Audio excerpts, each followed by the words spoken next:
अल्लाहु अकबर। अल्लाहु अकबर।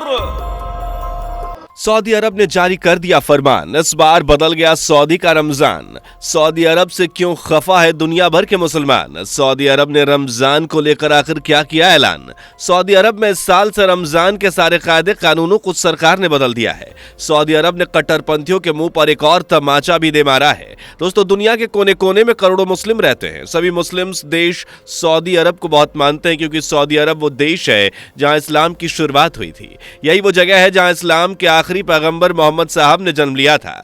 दुनिया भर के मुस्लिम ईद और रमजान जैसे त्योहारों या इस्लाम से जुड़े कायदे कानूनों को लेकर अरब पर नजर गड़ाए रहते हैं। लेकिन इस साल रमजान को लेकर सऊदी अरब ने एक ऐसा ऐलान कर दिया जिसे सुनने के बाद दुनिया भर के मुसलमानों में गुस्सा छाया हुआ है। क्या हिंदू मंदिर बनने के बाद अब सऊदी अरब इस्लामिक कट्टरपंथी का खात्मा हो रहा है? दोस्तों, कुछ दिनों पहले यह खबर आई थी कि सऊदी अरब वेस्टर्न कल्चर को अपनाने के चक्कर में इस्लाम के नियमों को भूलता जा रहा है। लेकिन रमजान को लेकर आकर सऊदी अरब ने ऐसा कौन सा फरमान जारी किया जिसे सुनकर दुनिया भर के मुसलमान गुस्से में हैं? बताएंगे आज की इस वीडियो में। वीडियो को आखिर तक जरूर देखिएगा, वीडियो को लाइक और शेयर भी जरूर कर दीजिएगा। वीडियो में आगे बढ़ें उससे पहले अगर आप एक सच्चे हिंदू हैं तो सब्सक्राइब करें फैक्ट मंत्रा चैनल को और बेल नोटिफिकेशन को ऑल पर लगाएं ताकि कोई भी वीडियो मिस ना हो। दोस्तों, सऊदी अरब में हर साल रमजान और ईद की बहुत धूम मची रहती है। पूरे सऊदी अरब के साथ साथ दुनिया के कई मुस्लिम देशों में भी रमजान और ईद के लिए काफी वक्त से पहले ही तैयारियां शुरू हो जाती हैं। इस साल भी रमजान 11 मार्च से शुरू होने वाला है। रमजान आने के बस कुछ दिन ही बचे हुए हैं और दुनिया भर के मुसलमान रमजान का बेसब्री से इंतजार कर रहे हैं। हर साल की तरह इस साल भी सऊदी के साथ साथ दुनिया भर के मुसलमान रमजान के लिए खास तैयारियां कर चुके हैं। रमजान का इस्लाम में बहुत महत्व है। रमजान इस्लामिक कैलेंडर का पहला महीना है और इस महीने में दुनिया भर के मुसलमान 30 दिनों तक रोजा रखते हैं और इबादत करते हैं।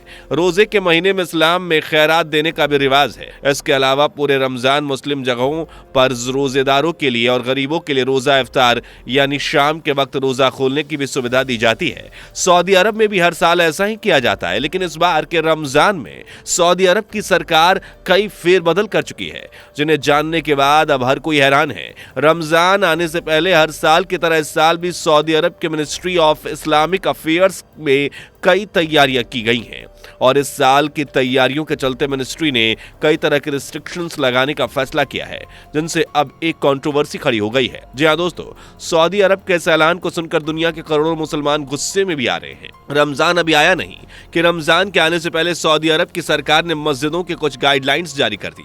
इन गाइडलाइंस के तहत अब कोई भी मस्जिद का इमाम लोगों के इफ्तार के लिए पैसे नहीं मांग पाएगा और इतना ही नहीं बल्कि रमजान में पहले की तरह रोजेदारों के लिए इफ्तार की दावत के लिए भी सरकार कोई मदद नहीं करेगी। रमजान में सऊदी की सरकार अगर रोजेदारों के लिए इफ्तार कराने के लिए फंड नहीं देगी, यानी कि अब मस्जिदों को ही अपने फंड्स का इस्तेमाल करना होगा। सऊदी के ऐसे कई लोग हैं जो रोजा खाने के बाद मस्जिदों में इफ्तार करते हैं और इस साल मस्जिदें ऐसे लोगों के लिए काफी अच्छे इंतजाम किया करती हैं।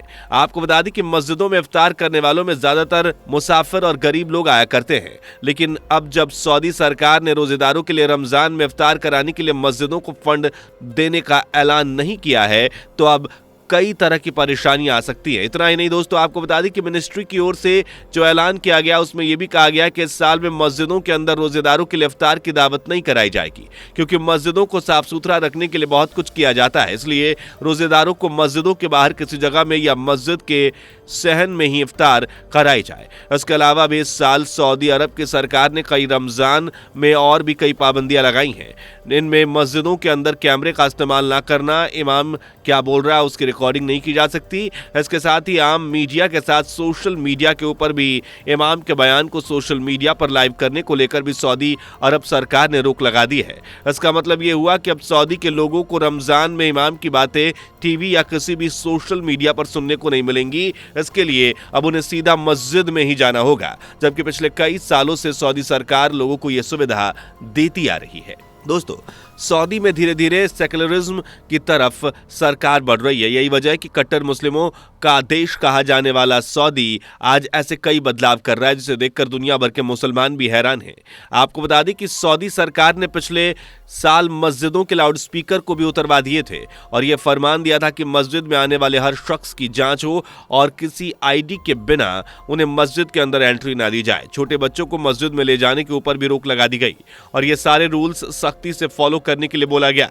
इसके साथ ही इस साल रमजान के महीने में होने वाली खास नमाज के दौरान मस्जिदों के इमामों को अपने बयानों को छोटा रखने की भी हिदायत दी गई है। इसके अलावा आपको बता दें कि दोस्तों सऊदी सरकार ने अपने देश में मौजूद सभी मस्जिदों के इमामों को यह सख्त आदेश दिया है कि वो रमजान के दौरान होने वाली खास नमाज के बाद जो बयान देते हैं उसमें सिर्फ आम जनता के भले की बात ही बताएं, किसी तरह के धार्मिक कट्टरता को ना फैलाएं और सख्ती से इस बात की हिदायत दी गई है। दोस्तों जब से सऊदी सरकार की ये सारी गाइडलाइंस आई हैं तभी से इनको लेकर सऊदी अरब के क्राउन प्रिंस मोहम्मद बिन सलमान को लोग काफी बुरा भला भी कह रहे हैं। लोगों का उन पर गुस्सा इसलिए भी है क्योंकि वही सऊदी अरब में कट्टर इस्लामिक ताकतों और नीतियों के ऊपर रिस्ट्रिक्शंस लगा रहे हैं और मॉडर्न इस्लाम की तरफ अपने देश को ले जा रहे हैं। सऊदी अरब धीरे धीरे कट्टरपंथियों को छोड़कर सेकुलर हो रहा है। ऐसा इसलिए क्योंकि दुनिया भर में इस्लाम को लेकर जो लोगों की राय बनी हुई है उससे इस्लाम के साथ साथ सऊदी अरब के टूरिज्म पर भी खतरा बना हुआ है। इसी के साथ ये बात तो सब जानते हैं कि सऊदी अरब अपने तेल निर्यात पर कितना निर्भर करती है। दोस्तों ये बात हर कोई जानता है कि दुनिया भर में अपने पेट्रोलियम बेचकर ही सऊदी अरब अपने देश की अर्थव्यवस्था चला रहा है और इसे और बेहतर बनाने के लिए ये ऐसे कई जरूरी कदम उठा रहा है। अभी हाल फिलहाल सऊदी अरब में एक मंदिर का निर्माण भी हुआ और उसका उद्घाटन भी किया गया। मंदिर का बनना इस बात का इशारा है कि सऊदी सरकार अपने देश में हिंदुओं के लिए टूरिज्म को बढ़ावा देना चाहती है जिससे सरकार को एक अच्छी खासी इनकम हो सकती है। सऊदी अरब में रमजान से पहले हुए ये सभी बदलाव कट्टरपंथियों को जरा भी रास नहीं आ रहे हैं। इस्लामिक स्कॉलर्स जो इस्लामिक कट्टरपंथियों को बढ़ावा देते हैं उन्हें यह बात बिल्कुल भी पसंद नहीं आ रही है कि इस्लाम की शुरुआत करने वाले देश अचानक से कैसे इस्लामिक बातों को भूलता जा रहा है। भारत में अगर सरकार रमजान के मौके पर ऐसा कुछ करने की सोचती तो जरा सोचिए कट्टरपंथी किस तरह से शोर करते और भारत सरकार का विरोध करते। ऐसे मौकों पर भारत में अक्सर दंगे भड़कने के चांसेस भी रहते हैं। दोस्तों आपको सऊदी अरब में रमजान से पहले लगाई गई ये पाबंदियां आखिर इस्लामिक कट्टरपंथी को किस हद तक प्रभावित कर सकती है, आपका इस बारे में क्या मानना है? आप अपने जवाब हमें कमेंट करके जरूर बताइए। वीडियो को लाइक और शेयर जरूर कर दीजिएगा। इस तरह की वीडियोस देखने के लिए हमारे चैनल को अभी के अभी सब्सक्राइब कर दीजिए। मुलाकात होगी अगली वीडियो में। Bye bye. दोस्तों आपको स्क्रीन पर 2 और वीडियोस दिखाई दे रही हैं, जिसे देखने के लिए स्क्रीन पर क्लिक करें।